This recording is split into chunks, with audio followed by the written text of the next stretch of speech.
Welcome to the Lightworker Podcast. I am your host, Natalie Ubl Grant.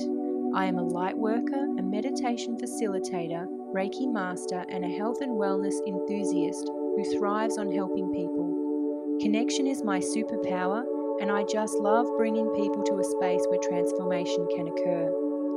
Are you looking for information on being a lightworker? Are you a lightworker and just love collecting knowledge from other lightworkers?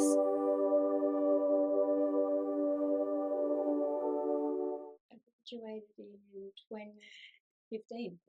Yeah. Let's just check it's working. Yes, we're on the timer. Okay. Here we go. Hi. We just do my hair. Welcome to the podcast, Eve. Thank you for having me. I've got Hello, Eve everyone. Failor today.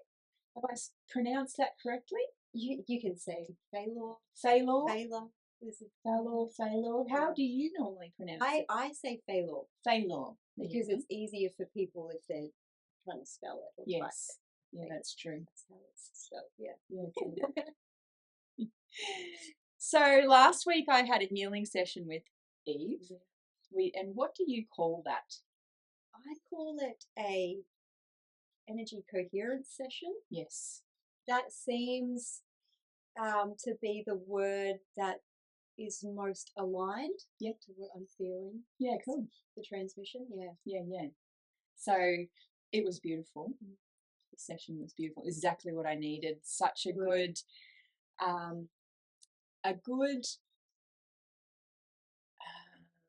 what do I want to say? The space was held in a very loving, nurturing, caring way, and which I feel like everybody's body kind of needs that right now. Yeah. You know, we need to be able to just slow down, stop, smell the roses, and just let our bodies catch up with what's going on at the moment.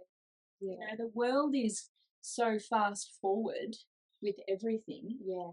I don't know if you're all feeling this way, but it's like we'd actually, unless we book time to slow down, we're not slowing down. And that's exactly what it is. It's just allowing people the opportunity to come back into themselves in wholeness. Yes. That's, Yeah. It's beautiful. Yeah. Absolutely beautiful. Oh, and my thought process was that, you know, a lot of people come into my cave and have learned Reiki to begin with. It's like Reiki's the springboard, if you like. It's like the starting point where you get to discover that you actually have some innate gifts. I have some, and so do you. But we're not taught how to kind of pry that shell open, or to figure out how to connect to it, or even know that it even exists. Because it's always reserved for someone else. It's, you know, something someone else can do, and maybe I'm not able to, or good enough, or whatever. So, I mean, you came across my path, which was Eve's beginning. And I wanted to ask you about it, because here's this beautiful human who, if you know her, excellent. If you don't, so Eve is you began as a marine biologist, which I just confirmed before I pressed record, because I thought I dreamt it up. I did not. Because when you think of Eve, when I think of Eve, I think of the ocean. Oh, cool. Right? So dolphins, whales. We've been on a dolphin trip together. A whale trip together, and we're going to go on a dolphin one. And so the ocean and you are kind of joined at the hip. And you have a special connection to it. And so tell us about your story of awakening. If you wouldn't mind. Of course. I'm happy to share. Please share. Because I feel like it's something that I've had all my life, this sensitivity or extrasensory perception that I didn't understand. It was very confusing, and and I remember having some bizarre experiences as a kid, and kind of shutting a lot of it down because it was so overwhelming. And then when I had kids, and a lot of I was feeling a lot of things, and I thought I've got to work this out. I'm an adult now. I'm a mum, and I've got to sort out what am I feeling. And so I came across Reiki when my youngest was a baby, and that was so helpful. That was really life changing because it really helped me make sense of the energy that I was sensing, and it was really empowering. And then from that point, it was just everything kind of switched on. So would you say that it gave you permission to explore what was already there in you as a kid? I think so. Not that we need permission, so. but for some reason, Yeah, it seems to be that we've got to meet different people and have different experiences to then trust that when we were kids we already knew. Yeah, that definitely, that the permission, and also the practice. Yeah, practice, having some tools. I think that was massive, because then I could just sit with it, sit in the energy, and it just went from there. Yeah. So for you, when you were practicing and you were connecting to the energy and you were exploring what your natural gifts are, because everyone's got something different. Everyone's gifts are different. When you connect with Reiki, all that is a set of tools that help you to explore what your natural gifts are. Yeah. So what was coming through for you? Like, try and, if you wouldn't mind, explain to people what is it that comes through when you get into your channel, because I feel like we need to hear it. Okay. What is it that you see? How does it come through? Okay, I'm going to try to explain it, because sometimes I do find it hard to, find words, the language around it. Yeah. Is that because it's more of a feeling? It's all felt. Okay. And it's very electrical. Yes. So it's hard to describe using that language feeling of electricity. Yeah. So do you get any imagery at all, or is it all just feelings? I do get some imagery, visualizations, but not very often, just a handful of times, really. It's mostly through golden light. Yes. And also geometry. Yes. But mostly it's feeling through what I describe as what feels like an electrical current. Yes. And it's feeling, this is why I call it quantum as well. Yes. Because when I'm sensing it, it's frequencies that aren't in time or space. Yes. And so I can perceive energy that is resolving across time and space, but it's all felt. So for you, it's a felt experience. Yes. So when you're working with someone, you have an understanding that this is working across dimensions. Yes. So it's not just one reality. It's multiple realities. Multiple dimensions and timelines. Yes. And sometimes generations. Yes. So and so when you're in a session and that's all happening, what is the experience like for your body?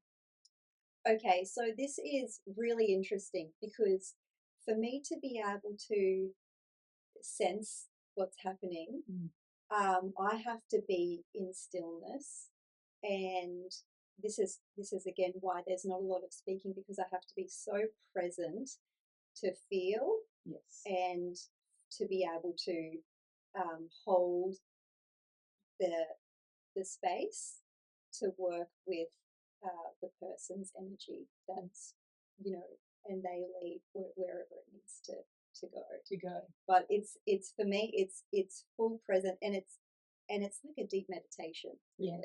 Yeah. And so what was that like for you when you first began? Mm-hmm. Because if I would say I'd bets on that you couldn't be present in the beginning. No, that was all practice. Yes, because it's one of the hardest things to actually be present when you are learning to be present. Yes. Yeah. It's like all of a sudden you realise just how noisy it is up in your own brain. Yes. So what was that like for you? Yeah, that was it definitely took me some time. And this is why I didn't ever consider that I would be using this, as in a practitioner role. Yeah. Because it was all just self-practice. Yeah. And yeah, it took years. It took a few years to really have some information from, a structured, well, it's not even that structured, but it kind of is with the Reiki practice. Yes. And then to use that of, what's natural for me and what I'm sensing when I'm entering this state. And then it just developed into that I was able to then support other people. Yes. Because I felt really confident in exactly what I was doing, but I had to practice that. And yeah. So what was the switch for you that helped you to come out of sort of the noise and step into pure presence? Do you remember? Well, I think it was fairly easy for me, because I've always enjoyed to do that. Okay. And I've always meditated, even when I was in my early 20s and at uni, and I'd find the flyer of meditation, I'd get my uni friends, and that's what we would go and do. So that was quite easy for me, especially since using that in childbirth. Yes. And so I feel like I've mastered it in, with birthing my kids and beautiful natural birth, and that's why I was able to drop into that stillness state and present state. And so that's your superpower. Yeah, it was something that I had just always used for myself. So that wasn't too out of the ordinary, but it was feeling the energy at the same time. Yes. That's when that's when it was kind of all it all kind of clicks. Yeah, cool. So, and something that I think is interesting is that this path that you've been walking now for a little while, so you've kind of really stepped into your presence. You've really stepped into just being in the now and following the breadcrumb trail that the universe is laying out in front of you. And you've met some interesting people, particularly that do art. Oh, yes. Because that was, I think, probably maybe one of the steps that have led you to where you're going, which I won't say yet, but we'll just get there, right? So, because I met you guys up on the at the Stargate, at Noosa, and you introduced me. Yes. And do you want to talk about that? Yeah, of course. I would love to, because that's where I now practice. So where do you practice, and who are these people? Yes, please tell us. Yeah, of course. So I met them, Suzanne and Boris, from the Keys to Awaken. So the Keys to Awaken. Yes, and they have created a collection of incredible art that they call resonance art, and so they have created guidance cards with the art, which as soon as I saw them, I thought, oh, this is going to be great for me to work with, and now I use them in my sessions. And it's really incredible because it's not dissimilar to how I operate in my session with coherence, is that the cards hold a frequency that whatever state that you're in, and you can entrain to the energy of the card or the art, and it's really helpful for healing. Yes. Moving through energy. So I just think it's brilliant. And then there was an opportunity to work in their showroom in Coolum. So that's where I hold my sessions. Awesome. And my sessions. So so the walls must be lined with their art as well. Yes, it is. Yeah, it's absolutely gorgeous. Yeah, I would imagine it would feel pretty high frequency when you walk in. It does. Yeah. Yeah, it's absolutely beautiful. Yeah. So for those that need a bit of an expansion on in training to frequency, we've got mirror neurons that are in our bodies that copycat. Yeah. And they pick up on energy and frequency that we decide to immerse our bodies in.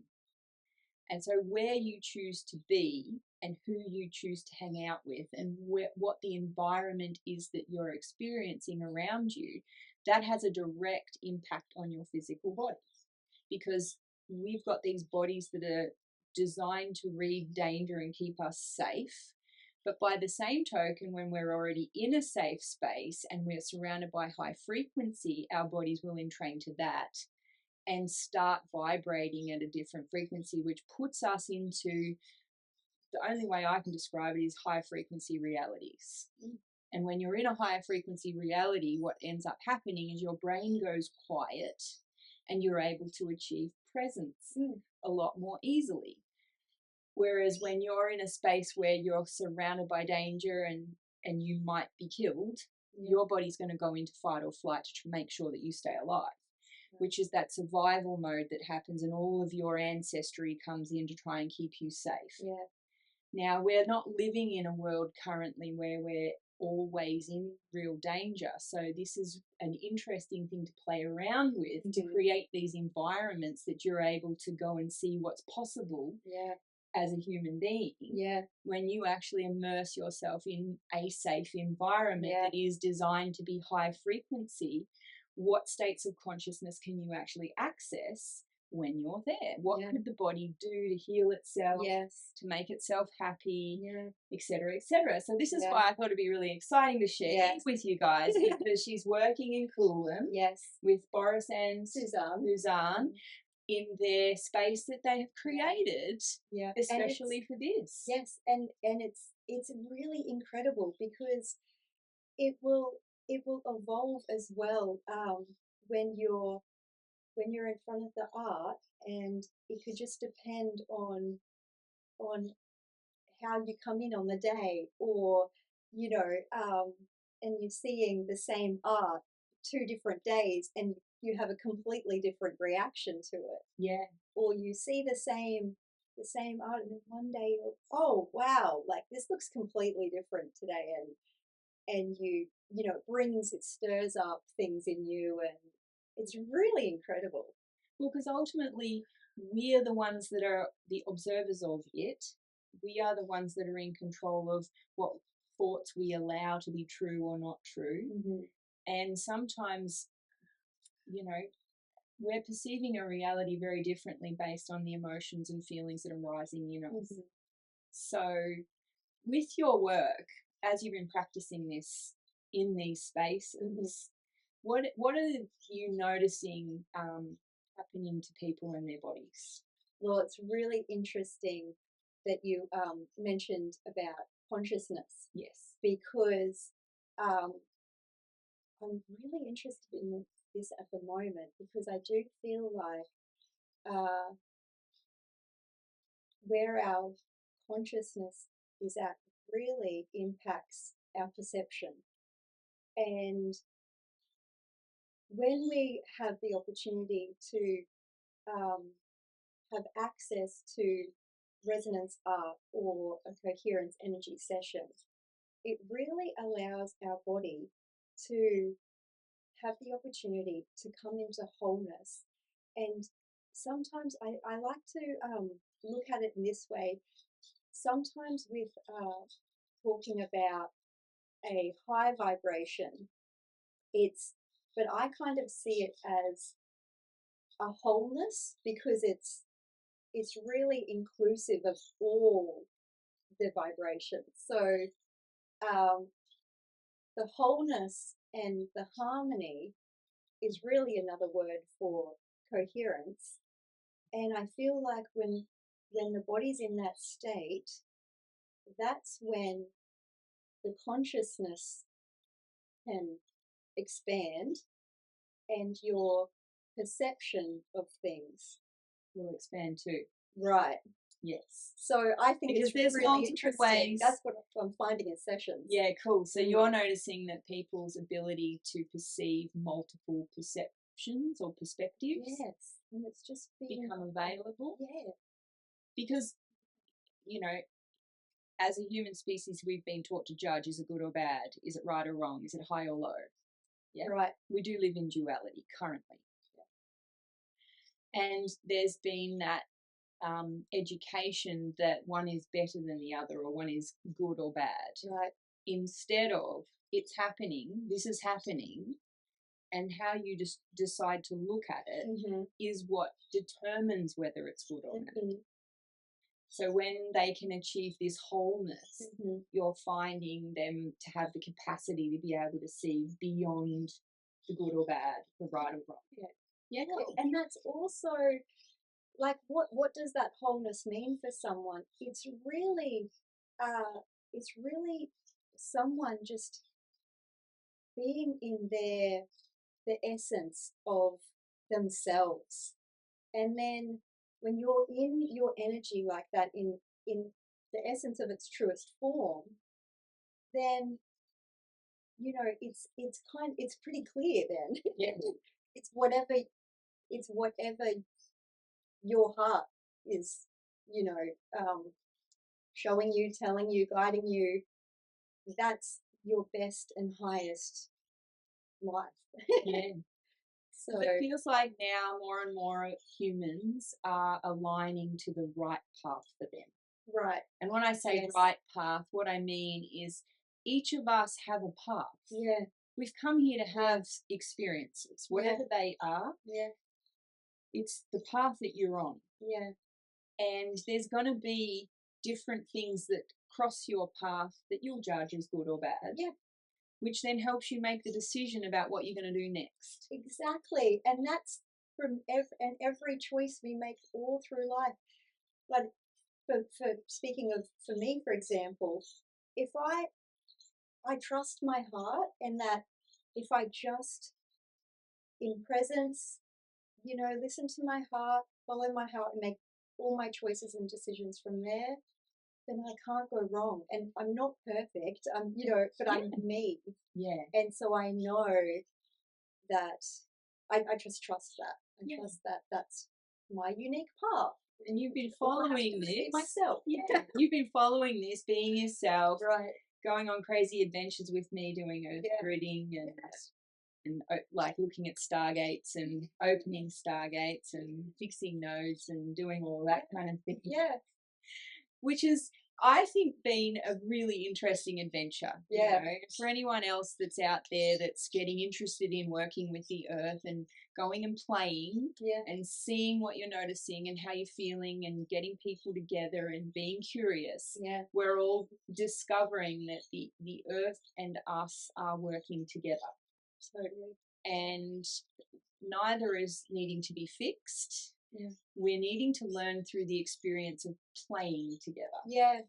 And that's how you're following the breadcrumbs, because it's whatever makes you happy. Yeah. Whatever feels natural to do. Yes. And then you end up going on adventures and that's great. So now your adventure is leading you to working in a hospital. Yes. Now you don't have to say which one, but it would be so cool to explain if you would. Yeah. Like, how did that come about? Well, yeah, it's very interesting, because I feel like, again, if you're just, in your own energy, and I mean, talking about resonance, you just will attract what's meant.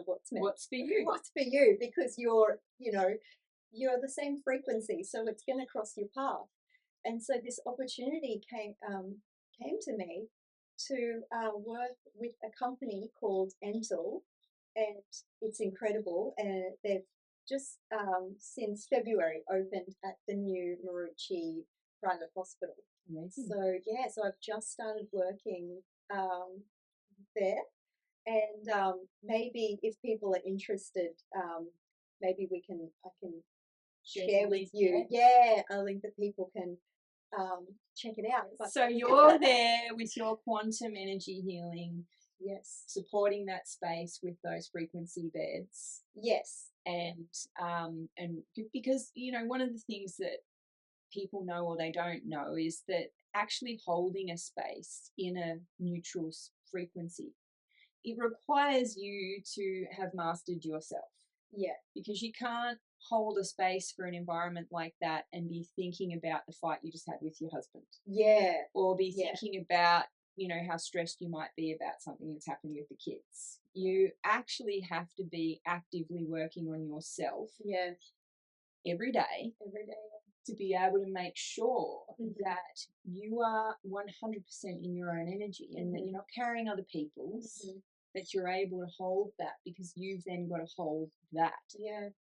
And that's where the ward comes in for me, because that's where I go to get my refill. So tell us, because you also sent me some videos of your holiday that you just had. About, where did you go? To Hawaii. Yes. Hawaii, I was Hawaii first, and then Fiji with the family. You should have seen these videos. She's swimming with the dolphins and the whales and humpbacks. Yeah. Oh my God. Yeah. What was that like? It was really incredible. It was really incredible because when I was in the water, I was able to, again, I was able to understand a lot of the sensitivities to energy that I have. And so I was able to access an awareness of the scalar field and and just even more things that are, that are just online for me now. So when the scalar field came in, was this something you'd heard of before, or did that come through your channel while you're swimming with them? That came through in the water. Okay, and then you had to Google it later. I had to look at it later. See, and this stuff happens. I don't know if you've had this experience as the viewer, but it'd be good if you would comment if you have had anything come through your channel that you've then Googled later. We'd like to hear about it. Yes. So leave us a comment. Yeah, and it's really interesting because there is a subtle difference of, like, particularly for me, when I don't have the guidance of hearing voices all the time. It's all, information that I either get from myself when I'm in creative flow, in the presence, or when I'm in presence, and then information comes through my thought form that surprises me. And yes, you're like, if I could think of anything, that definitely wouldn't be it. It's so true. Yes. And, as long as it comes through, in a loving feeling, which is important too. It's very important to sing. And and so that was when I was in the water. And what were you swimming with? Was it the whales or the dolphins? I think it was with the pilot whales. But it was over those few days. So it was with the pilot whales? It was with the pilot whales, but it was over those days where I was, when I was receiving, there was a lot to make sense of when I was there. Yeah. And so it took a couple of days, I think, for it to all come together, and I realized this is accessing.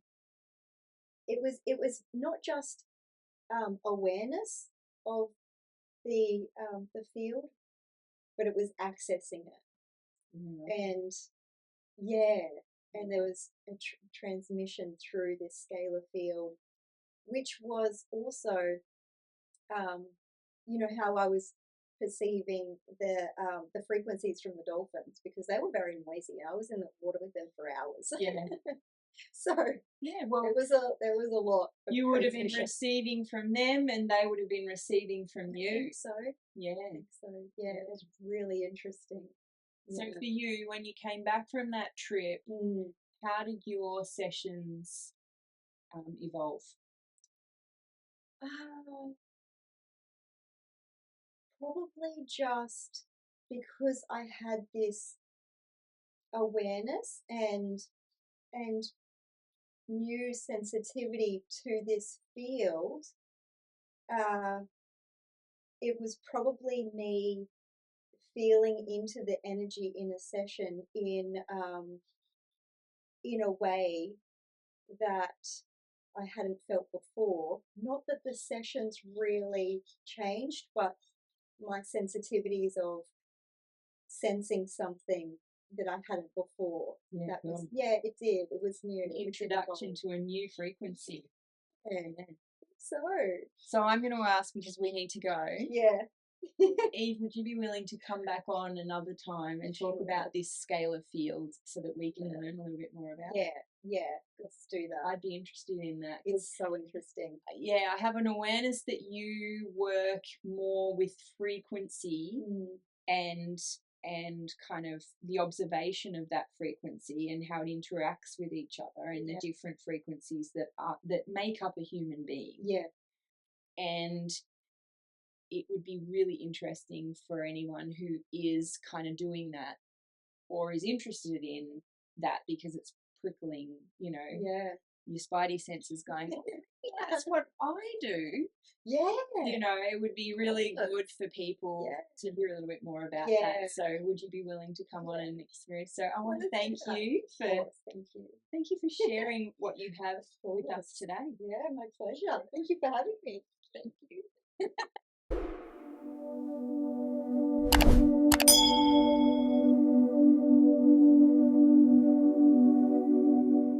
If you enjoy this podcast, remember to like and subscribe and share it with someone that you think would benefit from this. Follow us on Spotify and all the podcasting apps that you may listen to your favorite podcasts through. The more we share these podcasts, the further the messages of the stories of awakening are spread. It's happening all over the world now. People are awakening, and it's an exciting time to be alive. The content found within these podcasts are not intended to diagnose, treat, cure, or prevent disease. Nothing on this website is intended to diagnose, treat, or cure any physical or medical conditions. If you have any physical or medical conditions, you should seek the advice of your medical professional immediately. These podcasts have a meditative effect, so please never drive a vehicle while listening to Guided Meditation Podcast.